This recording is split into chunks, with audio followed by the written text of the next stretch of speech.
बालम का करो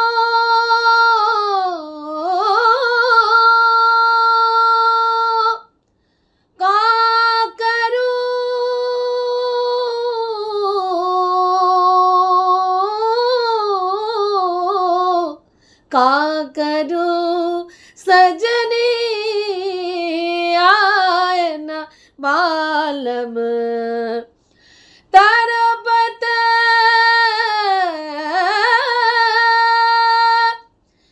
तरपत बीती मोरी उन बिना रतिया न बालम का करूं सजनी आए न बालम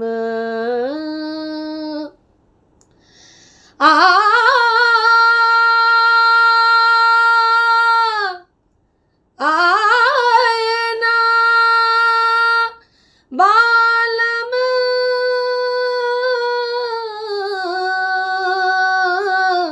आए न का करूं सजनी आए न बालम। হ্যালো বন্ধুরা, আমি তনুশ্রী চলে এসেছি একটা নতুন ভিডিও নিয়ে। আর আজকে যাকে নিয়ে কথা বলতে এসছি সে হচ্ছে না দেন আমাদের ওয়াইটির বোতলেশ্বরী, মাতালেশ্বরী, চুলকানি দেবী, অনেক কিছু নামে সে ভূষিত।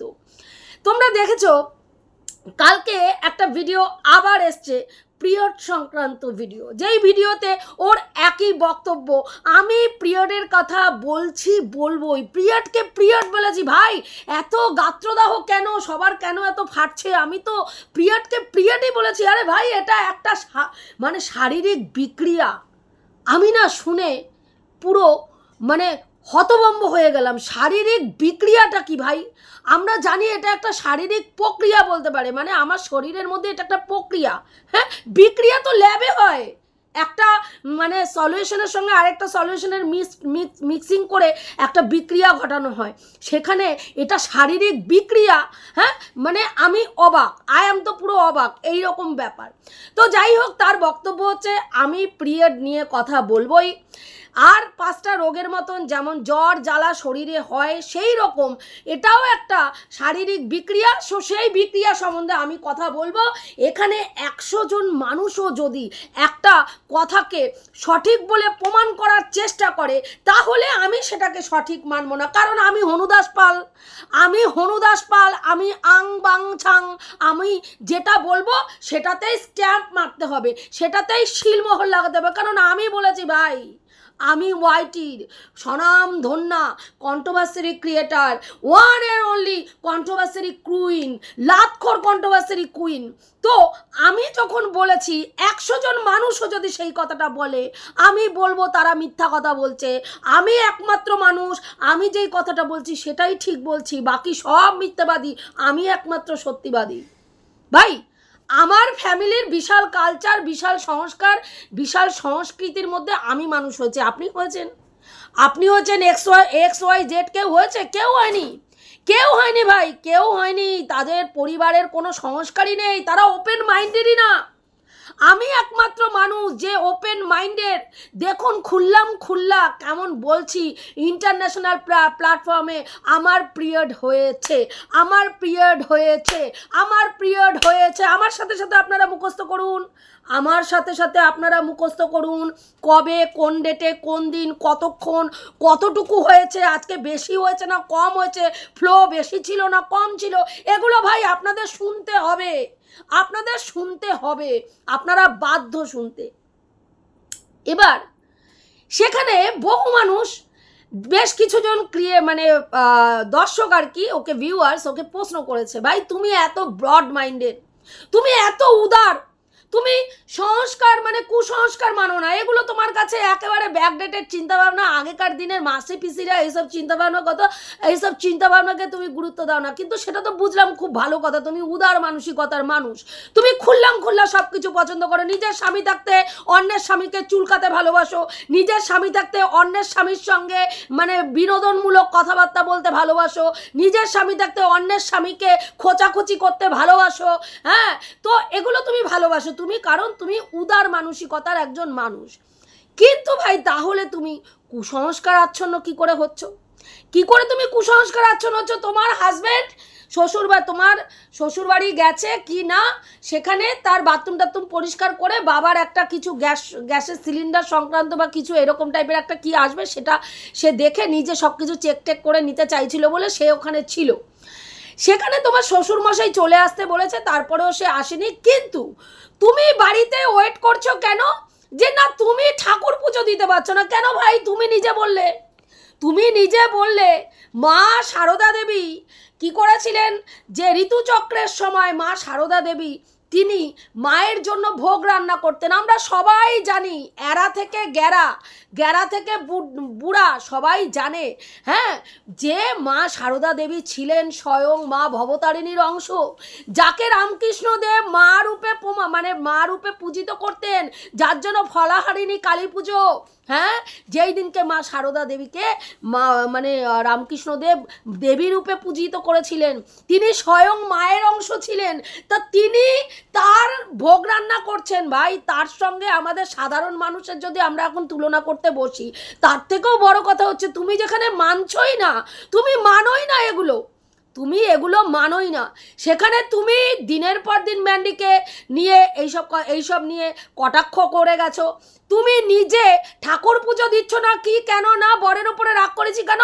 বর এসে ঠাকুর পুজো দেবে, ঠাকুর না খেয়ে বসে রয়েছে, কারণ আমি দিতে পারছি না, আমি আটকা পড়ে গেছি। ভাই এটা তো মানে কি ধরনের কথাবার্তা হলো? দোগলামি কথাবার্তা, মানে যখন যেখানে যেটা পুট করলে আমি আমার মানে কি বলবো, জিনিসটাকে আমার পক্ষে বিপক্ষে মত রাখতে পারবো, সেখানে সেইভাবে আমি আমার মতামতটাকে সেট করব এবং উদাহরণ হিসাবে সেটাকে টেনে নিয়ে আসবো। তাহলে তুমি যখন এটা মানো না, তুমি যখন মা সারদা মাকে বলছো যে এই ব্যাপারটা, তাহলে তুমি কেন ঠাকুর পুজো দিলে না? তুমি কেন স্বামীর জন্য অপেক্ষা করছো যে কখন স্বামী আসবে তারপরে গিয়ে তুমি ঠাকুর পুজো দেবে? তুমি বলছো এই যে ওর নাম কি বলে, আগে এই যে ইনারওয়্যার পড়াটা, এটা একটা কোনো ইনারওয়্যার দেখানো বা ইনারওয়্যার নিয়ে কথা বলা, এটা একটা নর্মাল ব্যাপার, এটা নিয়ে আশ করাটা কোনো ব্যাপার না ভাই। সব কিছুর একটা শোভন অশোভন ব্যাপার আছে। আমরা সবাই জানি যে একটা নারী এবং পুরুষের বিয়ে হয় কি জন্য, ফুলসজ্জা হয় কি জন্য, সবাই জানি ফুলসজ্জার দিনটা কি জন্য, বিশেষত্বটা কিসের জন্য। কিন্তু সেই ফুলসজ্জাটাকে আমরা দেখাই। আজকে বাথরুমে আমরা স্নান করি দরজা বন্ধ করে, বাথরুমের ভেতরে দরজা বন্ধ করে কিভাবে স্নান করি সেটা কি দেখাই না তো। আজকে যদি প্রাইভেট পার্টের কোনো মানে বিশেষত্ব না থাকতো, তাহলে ভাই হাত পায়ের মতন আমরা আমাদের ইনারওয়্যারগুলোও দেখাতে পারতাম, আর ইনারওয়্যারগুলো ঢেকে চলারও ব্যাপার থাকতো না। প্রাইভেট পার্ট বলে কিছু থাকতোই না, প্রাইভেট কোনোটাই থাকতো না, সবটাই খোলা থাকতো। তোর মতন, তোর যেরকম লাইফটা খোলা পুরো একেবারে লাতখোর মেয়ে ছেলেতে এসে দাঁড়িয়েছে, সেই রকম সবার লাইফটা সেরকম থাকতো, সেটা নেই তো। প্রত্যেকটা মানুষের সেটা নেই। প্রত্যেকটা মানুষের একটা প্রাইভেট লাইফ বলে বস্তু আছে, প্রত্যেকটা দেহের শরীরের মধ্যে প্রাইভেট পার্ট বলে একটা অংশ নির্দিষ্ট করা আছে, যেটাকে আমরা ঢেকে রাখি, লুক্কায়িত করে রাখি, সবার সামনে ছেদ্রে বার করে রাখি না। বুঝতে পেরেছিস? আজকে তুই বলছিস যে ওয়াইটিতে এই যে অনেস্ট গ্রুপ ওকে নাকি অনেস্ট গ্রুপ টেনে রেখেছিল, সেই কারণের জন্য ও কি করেছে, উঠতে পারেনি, মানে আরও উপরে উঠতো, মানে আরও ব্লগারদের সঙ্গে সেটিং ফিটিং করে আরও কিছু কন্টেন্ট ভিতর থেকে নিয়ে আসতে পারতো, সেটা কি করেছে ও, মানে এই অনেস্ট গ্রুপের জন্য আনতে পারেনি, অনেস্ট গ্রুপ ওকে টেনে রেখেছিল। প্রথমত অনেস্ট গ্রুপের কোনো মানুষকে তুই কোনোদিনও পাত্তাই দিসনি, অনেস্ট গ্রুপের কোনো মেম্বারকে তুই পাত্তাই দিসনি, তুই তোর নিজের প্রয়োজনে অনেস্ট গ্রুপকে ব্যবহার করেছিস অল টাইম নিজের প্রয়োজনে। এ একা চলো মানসিকতার মানুষ কাকে আমরা বলবো? যে একা চলবে ভাই। আমার এক্সকেও চাই না, ওয়াইকেও চাই না, জেডকেও চাই না, আমার কাউকে চাই না। আমি একা চলবো, একলা পথে হাঁটবো, আমার কাউকে দরকার নেই। না আমি গ্রুপবাজিতে আছি, না আমি দলবাজিতে আছি, না আমি লবিবাজিতে আছি, আমি কোনোটাতেই নেই। আমি একা চলবো। এটা হচ্ছে একা চলার মানসিকতা। এর মানসিকতা কি ছিল? এ প্রত্যেকটা ব্লগারকে নিয়ে কন্টেন্ট করবে, সেই ব্লগারকে একেবারে নিকৃষ্ট থেকে নিকৃষ্টতম লেভেলে নেমে তাকে অ্যাটাক করবে, তাকে পার্সোনাল অ্যাটাক করবে, ভেতর থেকে খবরাখবর নিয়ে এসে গোপন সূত্র দিয়ে চালিয়ে দেবে। কখনো ভেতর থেকে খবর নিয়ে এসে একদম পারফেক্ট খবর ভেতর থেকে নিয়ে এসে অ্যাজামশনের কথা বলে চালিয়ে দেবে যে আমি অ্যাজামশন করে বললাম, আমি গোপন সূত্রে জানতে পেরেছি, গোপন সূত্রে অ্যাপ্লাই করে বললাম, এই ধরনের কথোপকথনও বলবে। অথচ ওই সেই ব্লগারের সঙ্গে ও কিন্তু ফোনে চ্যাটিংয়ের মাধ্যমে পুরো দমে তার সঙ্গে দহরম মহরম লাগিয়ে তারপরে সে কিন্তু কন্টেন্ট করতে বসবে। তারপরে কি করবে? সেই ব্লগার যদি পক্ষে বলে তাহলে তার ভিতর থেকে খবর এনে বলবে, বিপক্ষে বললেও ভিতর থেকে খবর এনে বলবে, বিপক্ষে বললে তাকে উলঙ্গ করে ওয়াইটি মার্কেটে একদম সমস্ত জায়গার পার্ট বাই পার্ট তুলে মাংস ছিঁড়ে এক একদিন এক একটা পার্টের মাংস ছিঁড়ে মানুষকে খাইয়ে নিজে খেয়ে দেখাবে, দেখো আমি কতটা হিংস্র করবে। এবং সেইখানে দাঁড়িয়ে সেই ব্লগারকে সমর্থন করে যারা ভিডিও করবে তাদেরকে কি করবে? এই অনেস্ট দলের গ্রুপের প্রত্যেকটা মেম্বারকে তাদের পেছনে লেলিয়ে দেবে। কি হবে এবার? তারা এরা এদেরকে গালাগালি দেবে, ওরা এদেরকে গালাগালি দেবে, কাদা ছোড়াছুড়ি এই দুইজনের মধ্যে হবে। মাঝখান থেকে মালাই মার্কের চাটা কে খাবে? এই ইতরের জাত খাবে। এই ইতরের জাত মালাই মার্কের চাটা বসে বসে খাবে, আর ওর কন্টেন্ট করে যাবে। আর এদেরকে ডার্লিং আঁকে আঁকে চার করলে দো, দেখো না রোকো না মুসকো প্যার কানে দো, এরম করে ডার্লিং দেখো একটুখানি কিছু করো, আমি তো থাকতে পারছি না, আমি মানতে পারছি না, আমি ওয়াইটি ছেড়ে দেবো, একটু দেখো আমাকে ছিঁড়ে কামড়ে খাচ্ছে, একটু দেখো।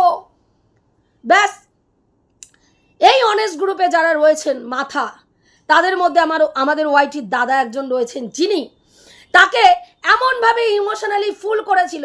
ব্যাস, সে কী করলো? এর পেছনে পুরো দমে সাপোর্ট করে এদেরকে অনেস্ট দলের প্রত্যেকটা মেম্বার একে একে এর সমর্থনে ভিডিও নামানো শুরু করলো। এরা গালাগালি খাচ্ছে, অপোজিটের ওরা এদের গালাগালি দিচ্ছে, এরা এদেরকে গালাগালি দিচ্ছে। মাঝখান থেকে ওর কন্টেন্ট অনুযায়ী কাজ করে যাচ্ছে, ওর চ্যানেল গ্রো করে যাচ্ছে, এদের নিয়ে মাথা ব্যথা নেই। মানে ভাই, এরা কুত্তা ছাগল, এগুলো কুকুর ছাগল আমি পুষে রেখেছি।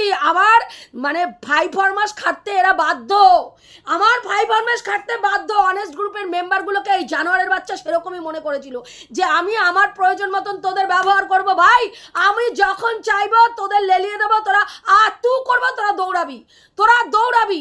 আর কি করব? যখন আমার মনে হবে অপোজিটের মানুষগুলোর সঙ্গে আমি আমার মতন করে, আমার কায়দায়, আমার প্রয়োজন অনুযায়ী তাদের সঙ্গে আমি সখ্যতা করব, তাদের সঙ্গে আমি সম্পর্ক রাখবো, আমার যেটা ভালো মনে হবে আমি সেটা করব। সেখানে ভাই, তোরা এই গ্রুপের যারা আমার জন্য গালিগালাজ খেয়েছিস, তারা কোনো কৈফিয়ত চাইতে পারবি না, তারা আঙুল তুলতে পারবি না, তারা কোনো কৈফিয়ত চাইতে পারবি না, তারা জিজ্ঞাসা করতে পারবি না কেন এটা আপনি করলেন। যেটা অনেস্ট গ্রুপের সাথে হয়েছিল সেই সময় তোমরা সবাই জানো, এমএসএলদের নিয়ে একটা বিশাল পরিমাণে এই মহিলা একটা ওদের নিয়ে এমন কন্টেন্ট করা শুরু করেছিল, এবং যেটা নিয়ে ওই পক্ষে বহু মানুষ সেই সময় রুখে দাঁড়িয়েছিল। তার মধ্যে গীতাদি ছিল, তার মধ্যে আমাদের এই দীপ্তিদি ছিল, তার মধ্যে রিম্পা ছিল, তার মধ্যে আমাদের মিলি ছিল, সব এরা ছিল। এবং এরা সমাধি ছিল। এরা কি হলো? এরা গালিগালাজ খেয়ে মরলো এই অনেস্ট দলের লোকদের কাছে, চরম লেভেলের গালাগালি। এবং এরাও উল্টো এদেরকে অ্যাটাক করা শুরু করলো। দুই দলে খাওয়া খাই মারামারি একদম সেই লেভেলে চলে গেল। এবার ও কি করলো? সেই সময় মৌ বউয়ের একটা মিট আপ হলো, যেই মিট আপে ও অনেস্ট গ্রুপের কোনো কাউকে কিছু না জানিয়ে ভেতর থেকে যোগাযোগ করে ও কি করলো? ওই অনেস্ট গ্রুপের কে পারমিশন না নিয়ে, তাদের সঙ্গে আলোচনা না করে ও ফটাকসে চলে গেল মৌ বউয়ের মিট আপে। এবং অত বড় ব্লগারের মিট আপ ভাই সেই লেভেলের একেবারে হনু হয়ে গেছে এরকম একটা ভাব সাব মারিয়ে ও কি করলো, ওইখানে গিয়ে বিশাল কিছু ছিঁড়ে ফেলেছি এরকম একটা ভাব, কাউকে বার্তা দেবো না ভাই তোমাদের, ব্যাস স্বাভাবিক ব্যাপার। আজকে তোমার পক্ষ হয়ে আমি ভিডিও করছি, তোমার জন্য আমি লোকের কাছে গালিগালাজ খাচ্ছি, আমার বাপ মা ছেলে বউ কেউ বাদ যাচ্ছে না গালাগালি থেকে, প্রত্যেককে কোঠাতে বসিয়ে দেওয়া হচ্ছে, মাকে আমাকে বেজন্মা বলা হচ্ছে, আমার জন্মের ওপরে প্রশ্নচিহ্ন তোলা হচ্ছে, আমাকে বাপে খেদানো মায়ে তাড়ানো বলা হচ্ছে, আমাকে বলা হচ্ছে আমার বউকে আমি কোঠাতে বসাই দেহ ব্যবসা করাই, এইসব নানান রকম কথা বলা হচ্ছে। আর তুমি গিয়ে তোমাকে নিয়ে প্রতিবাদ করতে গিয়ে, তোমার পাশে ঢাল হতে গিয়ে, আমি যাদের সঙ্গে ঝগড়া করছি তাদের সঙ্গে গিয়ে একটু হাসো, আইছে ছবি তুলেছি, বাবা নমস্কার করি এইরকম করে গলা জড়াজড়ি করে সেই সময় গীতাদির সঙ্গে, ওরে বাপরে বাপ, যেই গীতাদিকে বিধবা বলে অন্ধকার ঘরের মধ্যে দরজা বন্ধ করে চুল ন্যাড়া করে রেখে দেওয়া উচিত বলেছিল, সেই গীতাদির সঙ্গে গিয়ে একদম গালে গাল ঘষে একেবারে বাবা সেই লেভেলে চোখের জল ফল বের করে একদম বিশাল ব্যাপার করে দিল। যথারীতি অনেস্ট গ্রুপের অন্যান্য মেম্বাররা সেটা মেনে নিতে পারলো না, যে ভাই আমরা একটা গ্রুপের মধ্যে রয়েছি, গ্রুপের মালাই মার্কে চা আমি খাবো, গ্রুপের ভালো মন্দ সমস্ত ভালোটা আমি ভোগ করব, ফেভারটা আমি নেব, কিন্তু ভাই আমি গ্রুপের প্রতি ন্যূনতম কর্তব্য দায়িত্ব কিছু পালন করব না, গ্রুপের মেম্বারদের ন্যূনতম সম্মান জানাবো না, তাদের সম্মানকে আমি পা দিয়ে দলিয়ে বলবো চাল ভারবে যায় তোদের সম্মান, আমি যেটা করব সেটাই ঠিক। আজকের ডেটে পিরিয়ডের যে গল্পটা চলে এসছে, আমি পিরিয়ড হয়েছে বলবো, কার ঘাড়ে কটা মাথা আছে আমাকে বলা থেকে আটকায়, সেম সেরকম ব্যাপার। তো সেই দিনকে এই কাজটা করলো, এবং সেই সময় থেকে কিন্তু এই ওয়াইটির সেই সময় আমাদের নাম কি বলে সীমাদি অত্যন্ত উত্তেজিত হয়ে গেল, কারণ স্বাভাবিক ব্যাপার এরকম নোংরামি দিনের পর দিন করেছে, তারপরে একে প্রোটেক্ট করতে গিয়ে এরা গালাগালি খেয়েছে, সেখানে এ চলে গেল, একবার জানানোর প্রয়োজন মনে করলো না, তারপরে মৌবইয়ের সঙ্গে দেখা করে আসার পরেই সেই লেভেলের ভিডিও নামানো শুরু করলো এই অনেস্ট গ্রুপের, ওইদিকে সীমাদির সঙ্গে ওইদিকে সুলতা দিও মনে হয়েছিল, হ্যাঁ এদের নিয়ে ভিডিও নামানো শুরু করলো, এবং সেই রকমভাবে ও যেরকম নোংরা লেভেলের ভিডিও করে সেই লেভেলের ভিডিও করা শুরু করলো, এই নিয়ে এই অনেস্ট গ্রুপের সঙ্গে এই জানোয়ারটার একটা মতপার্থক্য তৈরি হলো, এবং তারপরে সেখান থেকে কিন্তু মানে একটুখানি আর কি ধামাচাপা দিয়ে ধিকি আগুন জ্বলা কিন্তু সেই সময় থেকে শুরু হলো, তারপরে ধামাচাপা দিয়ে সেটাকে মোটামুটি পর্যন্ত রিতম ওর নাম কি বলে রিনির সম্পর্কটা সময় পর্যন্ত টিকিয়ে রাখা হয়েছিল, পরে সেখান থেকে দান কে হলো, যখন সীমাদি সেমভাবে সীমাদি ও কী করলো, রিতম রিনির যখন ব্যাপারটা ঘটছে, রিতমের পক্ষ নিয়ে ভিডিও করতে গিয়ে এ কী করলো, তখন রিতমের সঙ্গে যারা আর কি রিলেটেড তাদের সঙ্গে ভেতরে একটা কনফারেন্স কল করলো, যেটা ওয়াইটির দাদাভাই জেনে গেল, এবং সেটা নিয়ে সীমাদির সঙ্গে একটা রাগারাগি হলো। তখন সীমাদি বলল যে ভাই আমার কোনো দলের দরকার নেই, আমি এত রোগ টোকের মধ্যে থাকতে পারবো না, আমি আমার মতন বেরিয়ে যাচ্ছে। সীমাদি ওই দল থেকে বেরিয়ে গেল। তারপরে অনেস্ট গ্রুপে এই তোর তখনও কিন্তু সঞ্জয় দাকে লেজুর করে রেখে দিয়েছিল সঙ্গে, কিসের জন্য, কাজে লাগানোটা তখনও পরিপূর্ণ হয়নি। তারপরে চলে আসলো সেখান থেকে মৌবইয়ের ঘটনা চলে গেল, রিতম রিনির ঘটনা চলে গেল, তারপরে চলে আসলো ম্যান্ডির ঘটনা যখন ঘটলো, এবং ম্যান্ডির সঙ্গে নিজে যোগাযোগটা যখন করলো, তখন ও ডিটারমাইন্ড হয়ে গেল যে এই অনেস্ট গ্রুপকে এবার আমি লাথি মারবো, এই অনেস্ট গ্রুপে আর আমার দরকার নেই, কারণ আমি এবার বড় জায়গার বড় ডালে বসতে পেরেছি, নিচের ডালগুলোকে এবার কি করতে হবে, ছেটে ফেলে দিতে হবে, কারণ ভাই এদের আর আমার প্রয়োজন নেই। এ কী করলো, ম্যান্ডির সঙ্গে দেখা করলো, এবং ম্যান্ডির সঙ্গে দেখা করে বেরিয়ে সঞ্জয় দাকে ফোন করলো, এবং বেরোনোর পরে ওয়াইটি দাদাভাইকে ফোন করার পরে প্রথমেই মিথ্যা কথা বলল যে ওখানে কেউ ছিল না, ওকে আমি কাঁদ দিতে গেছিলাম, ও খুব বিধ্বস্ত অবস্থায় ছিল, ওর সংসার ভেঙে যাচ্ছে, ওর খুব করুণ অবস্থা, তুমি চিন্তা করতে পারবে না কি পরিস্থিতি। সেই সময় যদি ওয়াইটির দাদাভাইয়ের কেউ ভিডিও, তার পরেই দেনার দেন একটা ভিডিও নামিয়েছিল ওয়াইটির দাদাভাই, যেখানে কিন্তু কনফার্ম করেছিল যে না এমন কোনো ব্যাপার নেই, সত্যিই ম্যান্ডির জীবনে এরকম ঘটনা ঘটেছে, অমুক তমুক, তৃতীয় ব্যক্তির কোনো গন্ধ নেই। অথচ এর আগে ম্যান্ডির সঙ্গে দেখা করার আগেই হুলের সঙ্গে কনফারেন্স কলে এই জানোয়ার, এই বজ্জাত মেয়ে ছেলে অলরেডি কথা বলে রেখেছিল। তাহলে ও কতটা বজ্জাত, কতটা মিথ্যাবাদী একজন মেয়ে ছেলে, এবং ও প্রয়োজনে মানুষকে কিভাবে ব্যবহার করে, এটাতে তোমরা সবাই বুঝতে পারছো। আজকের ডেটে বলছে যে ভাই আমি ওপেন মাইন্ডের, আমি এইসব প্রাইভেট পার্ট নিয়ে কথা বলা, প্যান্টি ফ্যান্টি নিয়ে কথা বলা, আমি কিছু এইসব মানি না। অথচ দেখুন কিছুদিন আগে এই বড় চ্যানেলের ওনার কণিকা যখন নাইটির নিচে একটা প্যান্টি পরে ভিডিও করেছিল, সবার আগে কিন্তু তেরে ফুড়ে এসে ওই ভিডিও মারিয়েছিল যে ও ছাপা ছাপা প্যান্ট পরেছে না ফুল ফুল প্যান্ট পরেছে, কি কালারের প্যান্টটি পরেছিল, ওই বিশ্লেষণ করে কিন্তু মানুষের কাছে হাইলাইট করেছিল যে ও সেদিনকে নাইটির নিচে জাঙ্গিয়া পরে এসে ভিডিও করেছে। অথচ সেম জিনিসটা আজকে কিন্তু ও ওর চ্যানেলে করছে। আজকে ওর চ্যানেলে প্রথমে ব্লগিং শুরু হয় ওর শুকনো পাছা দেখিয়ে, সেই দিনও কিন্তু ও একটা জাঙ্গিয়া পরে চলে এসেছিল, প্যান্টি পরে চলে এসেছিল, ওর পাছা দুলাতে দুলাতে ওই ঘর মোছার সিন দেখাতে। যখন মানুষ গিয়ে কমেন্ট বক্সে জুতোর বাড়ি মারলো, তখন ওর বক্তব্য কি, আমি এইসব নিয়ে একেবারে আমার সব কিছু মনে করি না, আমি এগুলো ওপেন। ভাই এত যখন তুই ওপেন মাইন্ডের, তুই বিকিনি পরে আয়, নাইটি পরে আসছিস কেন? আরো বেশি ভিউজ হবে। আমার বক্তব্য, তুই বিকিনি পরে ভিডিও করতে বস, আমাদের দেখতে কোনো অসুবিধা নেই, তোর ভিডিওর ভিউজ আরো বাড়বে। যেই বজ্জাতি করে ইত্রামি করে এখনো ভিউজ ততটা কামাতে পারিসনি, এরপরে বিকিনি পরে এসে যদি তুই ভিডিও করতে বসিস বা ঘর মোছা শুরু করিস, তোর শুকনো পাছাটা দুলাতে দুলাতে দেখবি আরো বেশি ভিউজ হবে, তোর ওই শুকনা মরা পাছাটা দেখার জন্য, যে ওটাকে তুই হাড্ডি গুড্ডিগুলোকে কোন দিকে কিভাবে ঘুরাচ্ছিস সেটা প্রমিনেন্ট ভাবে উঠে আসবে, ফুটে বেরোবে। মানুষ সেখানে গিয়ে তোকে ভিউজটা আরো দারুণভাবে দেবে। সেটা কর, সেটা করছিস না কেন? তুই লুল্লুরি মারতে পারছিস, পরপুরুষের সঙ্গে লুল্লুরি মারাচ্ছিস। কোথায় কোন মেয়েরা পরকিয়া করছে তাদের বয়ফ্রেন্ডের সঙ্গে ঘন্টার পর ঘন্টা চ্যাটিংয়ে ব্যস্ত থাকছিস, কলিংয়ে ব্যস্ত থাকছিস, সবই করছিস। তাহলে এটা কর। তোর যখন এত খুল্লা সমস্ত কিছু, তুই কিছু মনেই করিস না, তোর কোনো মানে এইসব ব্যাপারই নেই। তুই বলছিস আমি আশিবাসী মানি না। ও আশিবাসী সবাই বলেছে, তুমি তাহলে আশিবাসী মানো কেন? তুমি তো আশিবাসীও মানো না। তুমি রাত্রিবেলায় যেই ড্রেসটা পরে থাকো সেটা পরেই রান্নাঘরে ঢুকে যাও। ও কি বলছে, তোমাদের বারবার বলেছি, আমার খাটের সবসময় একটা আইপ্যাড থাকে চোখ বাঁধার জন্য, আর একটা ওর নাম কি বলে, একটা কিন্তু নাইট ড্রেস থাকে।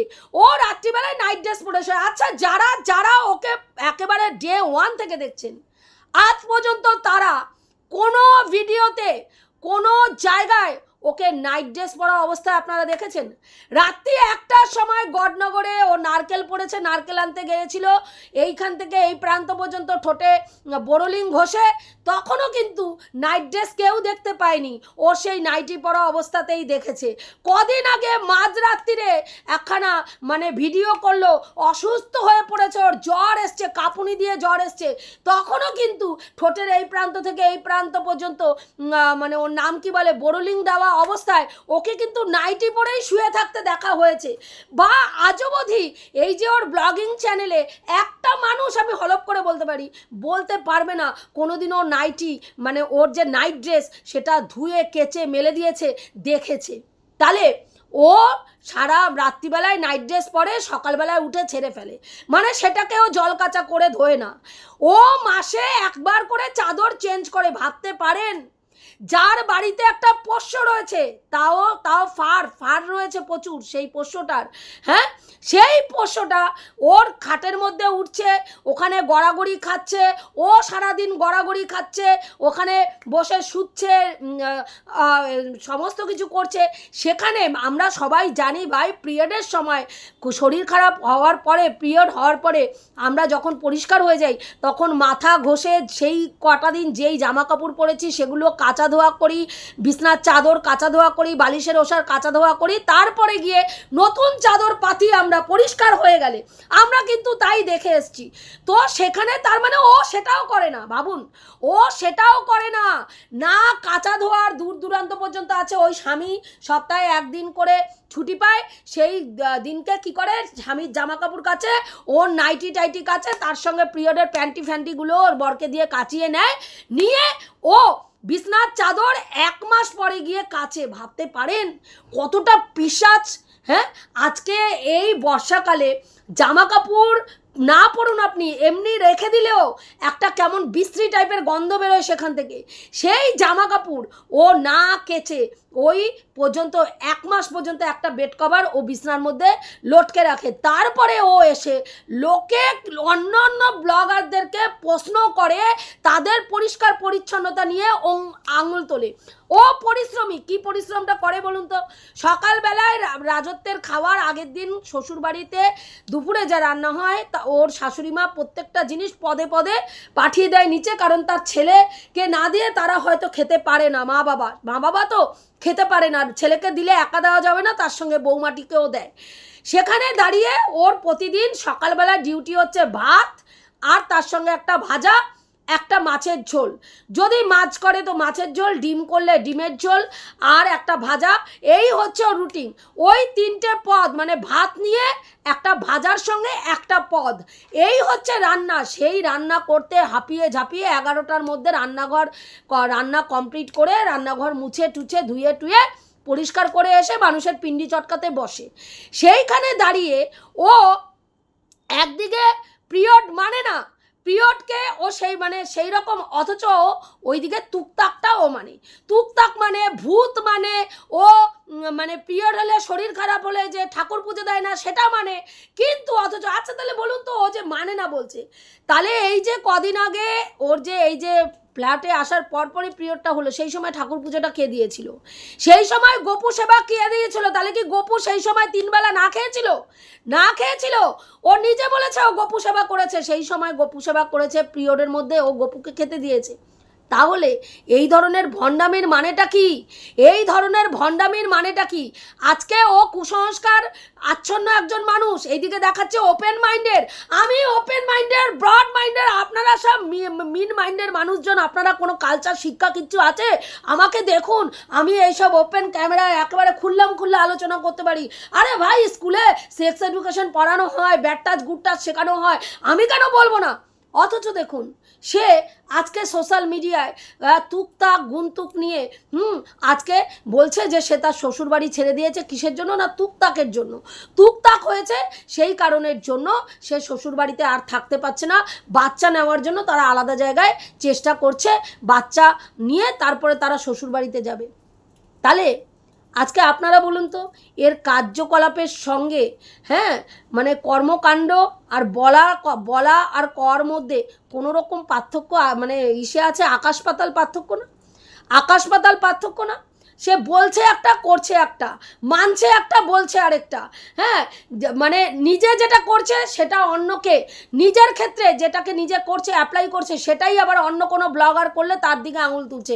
নিজে জাঙ্গিয়া পড়ে ঘর মোছা দেখাচ্ছে, অন্য কেউ জাঙ্গিয়া পড়লো কেন সেটা নিয়ে বিস্তারিত একেবারে বর্ণনা দিয়ে ভিডিও নামিয়ে ফেললো। আজকে বলছে আমি বড় ব্লগার হয়ে গেছি, অনেক বড় ব্লগার, সবাই আমাকে নিয়ে ইনকাম করে খাচ্ছে। ভাই, লাতখোর মেয়ে ছেলেকে নিয়ে যদি কেউ কন্টেন্ট না করে, তাহলে ভাই কন্টেন্ট কাকে নিয়ে করবে? ওয়াইটিটাই তো তাই, যে নোংরামি করবে, বজ্জাতি ইত্রামি করবে, সেই সব মেয়ে ছেলেকে জুতানো ঝাঁটানোটাই হচ্ছে সোশ্যাল মিডিয়াতে কন্ট্রোভার্সি ক্রিয়েটারদের কাজ। তো ইত্রামি মারাবি, জুতোর বাড়ি তো মারতেই হবে, বাস, ইয়ে তো বানতা হ্যাঁ। তুই যত নোংরামি করবি তোকে ততটাই তো সেই লেভেলে গিয়ে জুতাতে হবে, সেই জুতানোটাই আমাদের কাজ।